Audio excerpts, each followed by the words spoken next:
Hello, and welcome to Technically Speaking, a podcast where scientists and engineers come together to chat about a common interest, share knowledge, and satisfy some curiosity. I'm Laura, and in this episode, I'm joined by Cara and Antonia to talk about how we can produce less waste. Now, from what I know, this relates to a concept called the circular economy, which is one way of producing less waste. But I get the impression from what very little I know about it that it's not a simple thing to do. So to start off with, Cara, given that you know more about this than I do, please could you give me an example of something in the circular economy? I'm quite passionate about waste and how people kind of dump things behind themselves, or about how people use things and for how long they use them. So like how long a product is going to last for a person. So one example, which was in the news today, was looking at Reading Festival, that there was, I don't know, like thousands and thousands upon thousands of tents left behind, and people just left them for whatever reason. Sometimes it's because it's broken and people buy a tent and it's so cheap that they still don't see the value in bringing it home and amending it. Some people buy a tent that's so cheap they just can't be bothered carrying it home to use it again. So it's about how you see the life of a product from a consumer's point of view, directly related to how much they value it. If 50 years ago you told somebody you'd buy a tent and use it once, people would just think you were mad because it was not how you invested in things. So to me, that's an example of how people's behaviour and how their perception of what the value of products are and materials, it really demonstrates something about trying to create less waste, but also then that starts kind of introducing the idea of circular economy, which we'll get on to explain a bit more in a minute.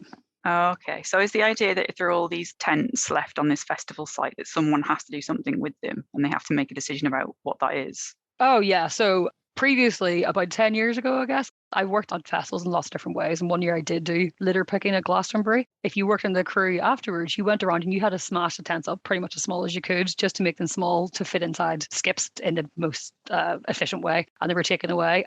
Some festivals allow scout groups to come along and collect the tents, but festivals such as Reading have a reputation for not being overly clean, so a lot of the tents are left in really bad condition anyway, so you don't particularly want to take them home. There's sometimes this idea that someone is going to come along and take your tent. They're like, oh, charities will take it, but you have to kind of wonder, a pop-up tent that's been used once and costs £20 because they produce it as cheap as possible, is it going to have a life for somebody else after you've trashed it for the weekend? You know, it's how you respect the use of materials overall. But yeah, so now there are some examples that people will come along actually and collect the tents and the material, and they make other things with them, such as raincoats or bunting or flags. So you can kind of get some use out of the material again after the person has let it lying there. Oh, okay, so is that like an example of, so it's not repurposing, is it? It's turning it into something else. Is that more like sort of a downcycling or an upcycling? Or is that the wrong? Well, I guess the term you would say on Pinterest is upcycling, but you have to wonder whether it really is. Upcycling implies you're improving the quality of the waste material, right? And surely a tent is not being upcycled if it's made into bunting. Like surely it's more valuable as a tent. So I'm not sure really how you would phrase that. Antonia, what do you think? Is it repurposing, I guess? I guess bunting you can kind of make out of almost anything. You can make it out of waste paper and waste plastic, but a tent can't be built out of waste paper and waste plastic. So I think that's downcycling. Yes. Okay. Yeah. Because it's lost sort of its purpose and value as a tent. It's now hanging as decoration. And I think decoration you can get in a lot of ways, but tent you can't. Oh, interesting. I think we'll probably return to these ideas a bit later on. So I have an example from my garden where all the leaves that fall from the trees and all the grass that we cut is then put into the compost heap and allowed to compost down. And then that goes back onto our vegetable patch so we can get a little bit of food that hasn't had to travel very far. And it's from sort of a system that we can sort of contain as much as possible, in that we can manage how that vegetable is grown. I feel like that's an example of recycling, because I'm taking stuff from the garden and putting it back into the garden. But is it recycling? I like how you use the word system there. I think systems is the right way to think about this. It depends how you frame what the boundaries are, what you're looking at. So within your garden, it probably is zero waste because you aren't putting it in rubbish bags to be put into the dump. But I'm not sure you would call it recycling necessarily. Unless you think of like the cycles of nutrients, recycling would imply that it gets taken away somewhere to be processed in a certain way. So again, actually, I'm not sure how you would define that. Is it possibly reuse? Plants are quite complicated, right? And they do a whole load of stuff with the elements, the atoms that I love. It's a shame Rita isn't here.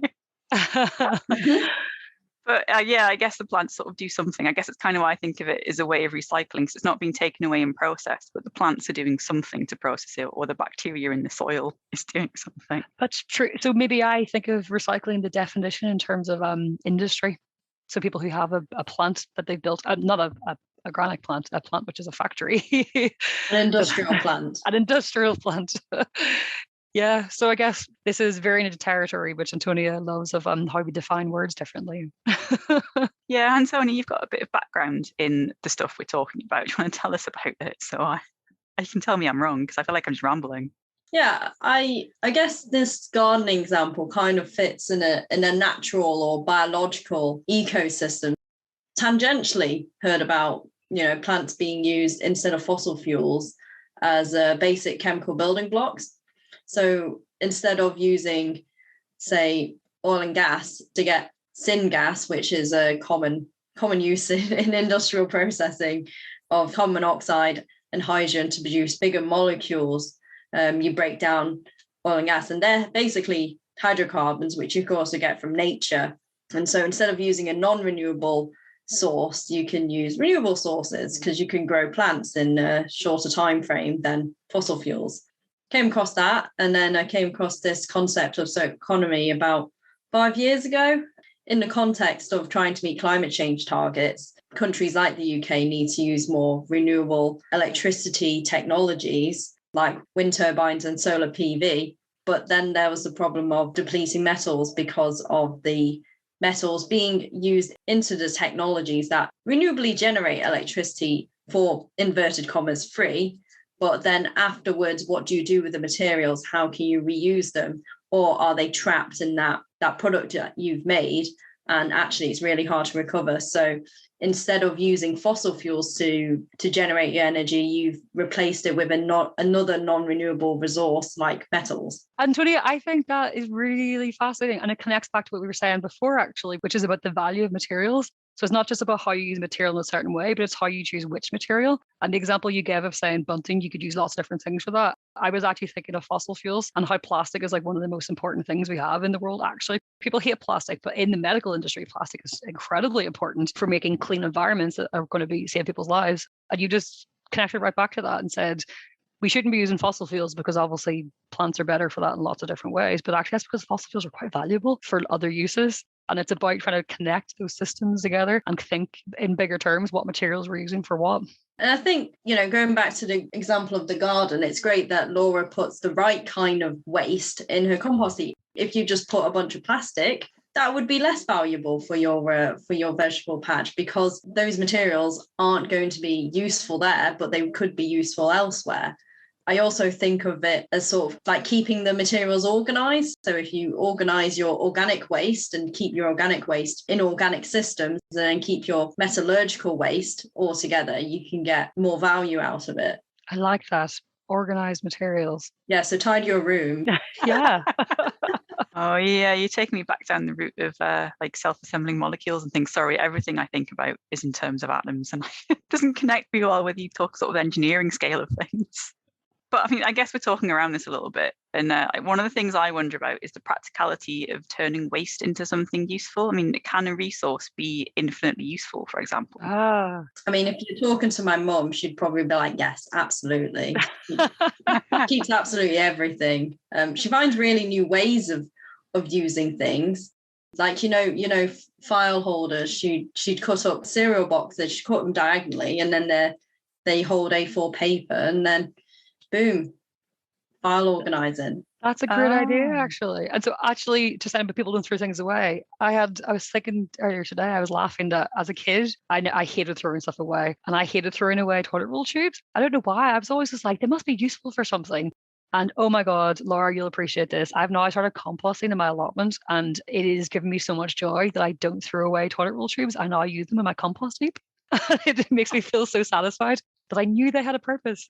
I think toilet roll tubes are maybe a bit something a bit too simple to talk about. Let's talk about something a bit more interesting. Actually, I think it's interesting you said, can a resource be infinitely useful? That's a big question that I think people are trying to answer.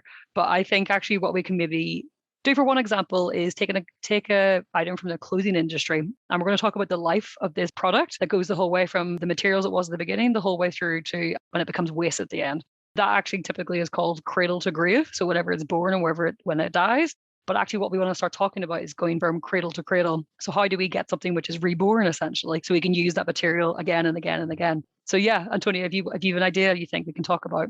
Yeah, an idea I had for this episode was to talk about a jumper. I've been looking for jumpers, and there's a lot of materials they've made out of, and also there's a lot of things I want out of my jumper. I want a jumper that doesn't bobble. I want a jumper that looks nice, a jumper that's warm, that also fits. What do I do once I don't want it? That's what I think about. But if we just start from the beginning, let's start from before I get the jumper, and we go through the product life stages. We'll sort of simplify them into 3. Some of the criteria you mentioned about something lasting for as long as possible, and I think it's key for a jumper to be warm, because that's why you put that extra layer on, right? They're things that I look for in a jumper as well. And I really hate throwing things away. So I think I would want a jumper that would last a long time. So I guess I have to think about the fibers that it's made from. For example, when I work in an outdoor shop selling hiking socks, you told people to look for a certain amount of, I think it was nylon or acrylic that was in there, because it's a hard wearing fiber, so it will last longer than some of the other fibers. And you also want a lot of wool in there because it will keep you warm, and keep you warm when it's a little bit damp as well. So I guess I'd be looking at what the jumper is made from, and then thinking about, has it been constructed in a way, because I do a little bit of sewing, has it been constructed in a way that I think will last? Is that something that is thought about even before it gets onto the shelf in the manufacturing process? I'm not a fabric designer or anything, but I always hope that people do, because you know the amount of times you go to a shop and they're just different sizes, even though they're all size 10. So I always hope that there is design put into this, but I'm not sure I do hold up that much hope, not to be that negative. Well, I would say I'm as cynical as Antonia. I think a lot of people don't think about this. I think what they factor in is how to make things as cheaply as possible. I think that becomes the biggest factor for a lot of brands. But you have to appreciate then there's also actually, well, we're all alumni of University of Manchester, and the fashion school actually sits within the materials school. Is it the materials school? It's in the engineering school anyway, because the material scientists sit alongside the fashion designers. There is a whole academic field that goes into the science behind what clothes are made of. And that's, like you said, Laura, about how giving advice of what material you want for different uses, really. And actually, sometimes that's why people will say in a really basic way, that's why you want to buy cotton, because cotton's really good for different temperatures. But also sometimes you want to buy things which are made of like something which is really hard wearing, like tweed. But then you get into a bit more detail with that. Hang on a second, because tweed is it's a particular type of weave, right? So it could be made from cotton. Yeah. So sometimes it's materials and sometimes it's in production. So it's about the way those fibers are woven together. So denim is actually cotton. I think, it might be a twill, but it's quite similar to tweed. Yeah, you're right, actually. So it's materials and then it's production methods. Like people think that handmade's always better, but actually sometimes you get the strongest bonds with a machine, right? Can imagine so. I guess it depends on how quickly the fibers can be put together and how securely as well. Yeah. So yeah, that's a long answer to say I think things you talked about can be considered in the design of things and how they're manufactured. Doesn't necessarily mean that they always are. I think we're all sort of on the same page in that we like something that will last for a long time and will look good for a while. But do you think because what's in fashion one month might not be in fashion the next, that things are made knowing that they won't be around a long time, so they don't necessarily have to last? Yeah, I think that does play a part. It's like the festival tent, because people know that it's not single use quite as bad, but just some clothes you just know are not going to be trendy, or you're not sure how long the trend will last. I mean, do you remember the time when ponchos were really popular? Passed me by that one, obviously. When was that? When was that? Oh God, like 10, 15 years ago, I want to say. And okay. And they were really, they went like that, obviously. You missed it completely. But then, if you are buying something that is on a trend, then you might not think necessarily about wearing it for 10 years because it will probably be out of date. It makes me think back to the episode where Anika talked about fashion. It's planned obsolescence, where you don't need it to be that long. So you design it for that sort of short lifespan, and then you can make it cheaper. From a consumer point of view, you always think, that's fine. If I don't wear it, I'll give it to a charity shop, and the charity shop will find a use for it. Have you worked in a charity shop, or do you have something to say about this, Cara? I have something to say about it. I have something to say about everything. Yeah, I actually read a report yesterday, I think, just again talking about how people have this idea that disposable fashion essentially, or fast fashion, which alludes to the fact that people don't hold as much value against their items anymore, especially if they've only paid a quid for a dress. So they think it can go to somebody else at a charity shop. And there's just so many other factors about why that's so wrong. Like, does someone else even want to buy it? Is it good enough quality to pass on to somebody else? Do the charity shops need it? And then you end up actually in this messy territory that there's no value to resell it in the UK. So they package up all these clothes and they send them to other countries, which messes up markets in other countries. And it's just this whole thing that people just don't look beyond like their own kind of like use of something to understand where it's come from or where it's going to go to next. And they just think like, we can recycle everything, but because they've been kind of lied to essentially. This is where a lot of it comes into, like, it is economics, and that's why it's a lot to do with psychology and marketing. And a lot of the science is twisted in such a way to tell people that, like, oh, it's okay, you can buy this thing for really cheap because actually you can recycle it and then somebody else uses it, so you shouldn't feel guilty. And it's greenwashing, essentially, I guess, in some way or another. Wow. That's my rant. I'm sorry. I have a lot to say about this. I think that's something that gets missed by a lot of people about recycling is it's an industrial process in some sort of way, or a logistical process. And so there's economy to it. You can't recycle something infinitely simply because the value goes down, and also you have to apply energy. So, sorting all these clothes into whether it's wearable and resellable, or, putting it down to fabric recycling, downcycling, it costs labor, it costs money, and it costs energy. And at the end of the day, if there's not much value at the end of it, then why would you bother doing that? And instead it could end up in landfills. I think we've kind of blurred between the first stage of what we're talking about, the product life cycle, which is manufacturing, and the design decisions which are made, as well as the kind of behavior drivers which come from that. And we're now kind of veering into what the use is. When consumers purchase a product, like, how they view the value of that, and whether they understand what the manufacturing is, and how long they even plan to hold on to that. And actually, I think in contrast to fast fashion and disposing of things, which I think is definitely one thing that a lot of people maybe of our generation would do. But I know that my mum's generation, they don't throw things away that fast. So she will actually tell me that I've bought something very cheap, and she's like, oh, but it'll last you 30 years. And I have to kind of say, like there's no point in buying stuff every season that you don't really need to then have it all in your wardrobe for another 40 years, if it'll even last that long. So it becomes this really kind of messy kind of behavior of how you hoard too many products as well as disposing of too many products, and it just kind of it gets really, really complicated. I gotta say, I'm definitely guilty of hoarding stuff. At the start of lockdown, I actually went through my wardrobe, and I've done this a few times, and tried to work out, like, if I wore a top every single day, like a new top, how long would it take me to actually get through my entire wardrobe? I think I worked out that I've probably got an outfit, so not a top, but a full outfit for like every single day of the year, just about. Isn't that incredible? And I think it's incredible who, like, we're having this conversation, and we're people who try to be very aware of what our footprint is in the world, and we try to kind of like consume less, and we try to maybe not buy as much. And you still just have so much stuff. And it just goes to show that, like, it sounds like I'm ranting, saying people are being careless making these decisions, but it's just we've kind of had this like economy set up against us that forces us to have so much more stuff than we necessarily need. Yeah, and I got to say, I haven't bought anything new in a fair few years now. I think I bought the odd thing out of a charity shop, but I thought I obviously have more than enough clothing, and I don't wear a lot of it all that often. I mean, for the last year, I've just been sitting around the house in the middle of a pandemic, so I haven't like gone for a night out or gone to a conference or even gone to the office. Well, something to be said as well, that society expects us to wear clean clothes, new clothes.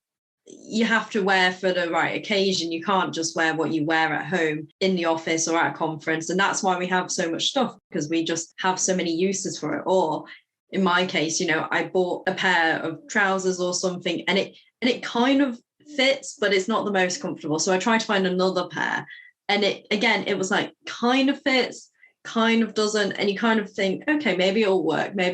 And now I've just got 10 pairs of trousers, which are okay, but not great, but I don't want to throw them away. So I just kind of rotate them all. Just be uncomfortable in a slightly different part of the trouser area. Yeah, precisely. just slightly uncomfortable if I sit down. So these trousers I can wear when I'm standing, these ones when it's hot, these ones when it's cold. These ones with tights underneath when it's extra cold, I think then, so there's some people who are very extreme, I guess, environmentalists, would you say, or people who are very into sustainability. You almost end up with this like dystopian version of the future where everyone basically walks around wearing the same clothes and everyone just all dresses in white, for example. We all wear the same thing every day. I'm someone who actually does quite like fashion. I do like clothes. I have a real thing about how things feel, material and colors. And there's so much culture that comes behind what our clothes are. So how can you start making like environmental decisions about what people can or can't buy or produce whenever people have so much like emotion attached to what it is that they are wearing? And then this is where it starts becoming very complicated. How do you start telling people who have a traditional method of creating their clothes, which maybe have a bad environmental impact, or maybe those traditional method of making their clothes can't be recycled in an easy way? And that's when it starts getting quite complex. Who's making those decisions top down, as you would say, Antonia, or else bottom up, trying to like, reframe what are the drivers behind what we do and why? I feel like you're going down this route of giving people like a clothing budget every year.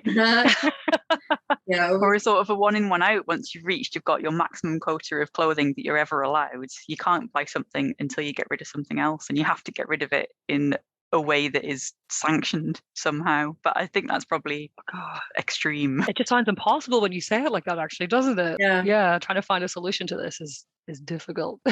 I've got a polo shirt from a company that I used to work at. They didn't take it off me, and now I don't know what to do. If I put it in charity shop, someone else could pose as that employee, which not sure anyone really cares to. But also, I'm not just going to walk around wearing it. I just can't. If people don't want to pose as it, is there any value in reselling it? Does anyone actually want to wear the logo of a company which they've never worked for? Does anyone want to wear a polo from Travelodge? Let us know. I wonder you could get away with if you pretend you're an employee at Travelodge. Oh, all that power of Travelodge housekeepers. Such a glamorous life you led. But one of the things I wonder about when it comes to what I do with my clothing is washing it. I kind of hate washing machines because I like knowing how things work. And washing machines have got this myriad of programs. None of them explain what they do and why. Why is one better for cotton at 60 degrees? What's the difference between cotton at 40 degrees? Why is there a cold wash? I don't get it. Everything goes on the same wash cycle in my house. And I wonder if that affects how long things last. I think once upon a time when people designed clothing labels, it did have a meaning. They put on a dot for ironing level. They put on a dot for whether or not you should use fabric and whether you can dry, or it should be dry clean only. The amount of times I've actually tried to look at a label and then realize I just need to Google what any of these symbols mean. And then I do what Laura does and just put it all in the same. I think they actually have in the manual, they actually say the different speeds. And I think that will, impact how many fibers get sort of battered around and loosened off your clothes. And that's, a fact that I think, when we were talking about microplastics, and some people found facts about the microplastics that come off our clothing and how there aren't filters for that. Some people are actually making filters that can be stuck into your washing machine drain. But yeah, definitely, I think spin speed, I think they call it. And frequency. Frequency is more accurate, but yeah, I think it says speed in the manuals, doesn't it? Yeah, I think that does do something. So that's why they suggest if you do have delicate clothes, which, again, fashionably, if you have a lot of chiffon and silk, maybe you don't want to use those high spins because that will just weaken it and shorten the lifespan of your clothing. And actually, a good example, I think, is jeans. Jeans traditionally aren't really supposed to wash at all. They say it damages the quality of them. Obviously, you wash it if you spill curry down the front or something, but typically you aren't really supposed to wash a lot of things like that, or suits, a lot of kind of like stiffer things you don't really want to wash that often. It now sounds really strange to say you would not wash a pair of trousers that you wear quite often. So of course I still do, but I think I wash my jeans a lot less often than my friends do. But then I tell myself, I'm like, okay, well, it's saving the clothes last longer, as well as saving energy, as well as saving water, as well as saving fabric softener and washing powder. So maybe I smell slightly more, but it's good for the environment. Yeah. I've got to say, I think I wear my jeans until they start to smell. Probably shouldn't be admitting this in a podcast. Levi's give that advice. Levi's say don't wash your jeans. I think just air them out. If they start to smell, surely that's allowed, right? Well, yeah, maybe just for reason.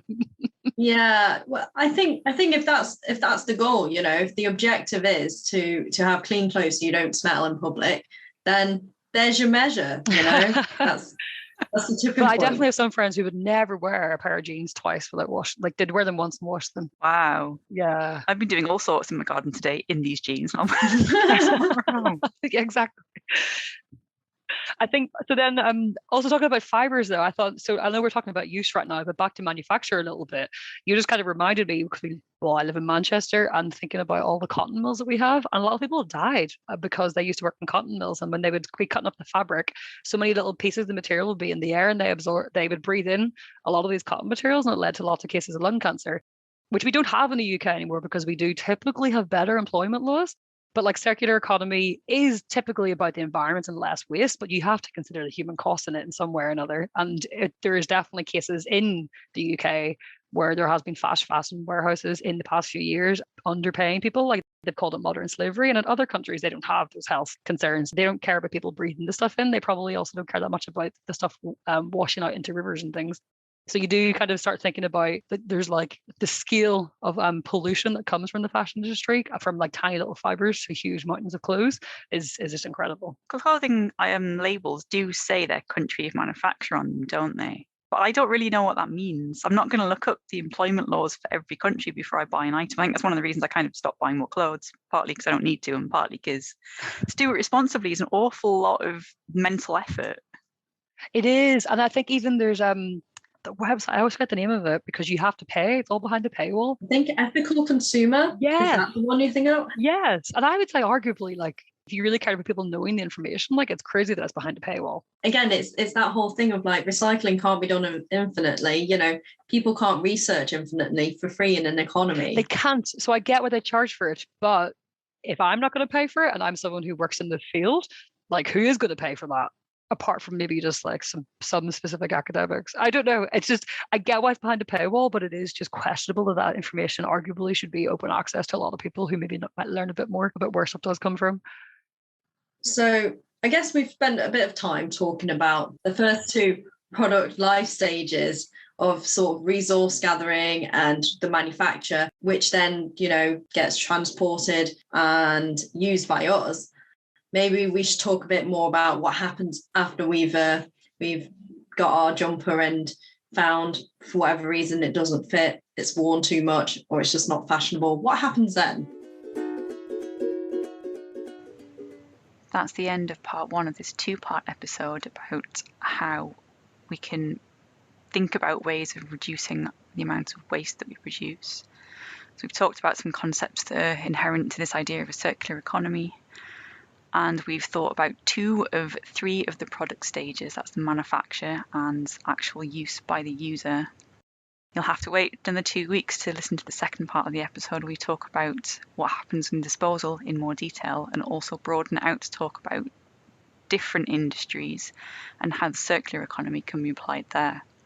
So thank you all for listening so far, and find us on Twitter if you want to ask us any questions. The views expressed in this podcast belong entirely to the person that said them. They do not represent any industry or organisation. If you enjoyed listening to these views, it would really help us out if you could rate us, leave a review and tell a friend. This podcast was sponsored by no one, but if you're interested in funding us to continue to have frank discussions about science and engineering, please get in touch.